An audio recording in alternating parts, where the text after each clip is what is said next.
मुसलमान सुरक्षित है? लखनऊ जैसी राजधानी में एक महिला जो अयोध्या से चल करके बनारस में नौकरी के लिए इंटरव्यू के लिए गई और वापस अपने भाई के घर आई, उस महिला के साथ बलात्कार हुआ, उसका सामान लूट लिया गया, उसकी हत्या कर दी गई। सरकार ये दावा करती थी कि महिलाओं के प्रति कोई भी घटना नहीं होगी। उसके बाद सरकार को मजबूरी में अपना परसेप्शन, अपनी छवि सुधारने के लिए इनकाउंटर करना पड़ा। लेकिन इनकाउंटर से क्या असर पड़ा? दूसरी महिला फिर हत्या कर दी गई। इसी तरह बलिया में एक लड़की लटका दी गई, मार करके, हाथ बांध करके। इलाहाबाद में एक बेटी के साथ बलात्कार और घटना हुई।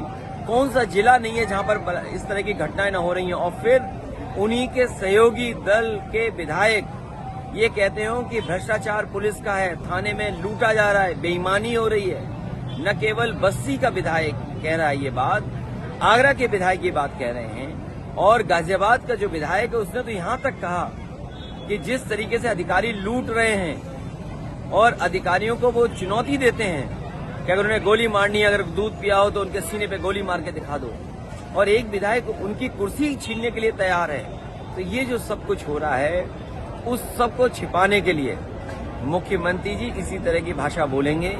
इससे भी ज्यादा कड़वी भाषा बोलेंगे, इससे भी खराब भाषा इसलिए बोलेंगे क्योंकि वो विदाई का समय आ गया है।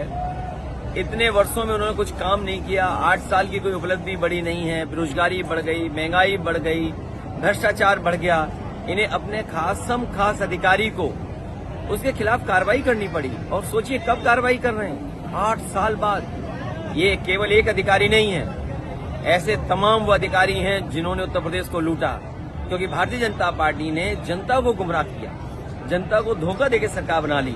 आज जो अधिकारी उनके आसपास हैं, जिनको जिम्मेदारी दी है, वो समझते हैं, वो आज वो उन्हें बेवकूफ बना रहे हैं, सरकार को बेवकूफ बना रहे हैं। उसका परिणाम ये है कि बड़े पैमाने पर भ्रष्टाचार हो रहा है। इन्हीं की सरकार में एक अधिकारी पे आरोप लगा था कि जो उत्तराखंड में पैसा निकला है कई 50 करोड़ से ज्यादा, वो भी इन्हीं का कोई अधिकारी खासम खास था। ये तो खबरें चल रही हैं जो अखबारों में, क्या ये सब मुख्यमंत्री को नहीं दिखाई दे रहा है? और फिर जिस जिले से वो आते हैं, सूदखोर हत्या कर रहे हैं। बेटियां सुरक्षित है गोरखपुर में, और उन्हीं के गोरखपुर में गोरखपुर लिंक जो भ्रष्टाचार की बड़ी बड़ी बातें करते हैं। कोई कल्पना कर सकता है कि गोरखपुर लिंक 7,000 करोड़ का बनेगा?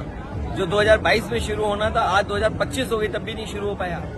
जिस बुंदेलखंड एक्सप्रेसवे को प्रधानमंत्री से उद्घाटन कराया गया, वो एक्सप्रेसवे बनने के बाद से आज तक मेंटेन हो रहा है, मेंटेनेंस चल रहा है। तो ये जो भ्रष्टाचार का खुलासा नहीं हो रहा तो और क्या हो रहा है? सर, आपने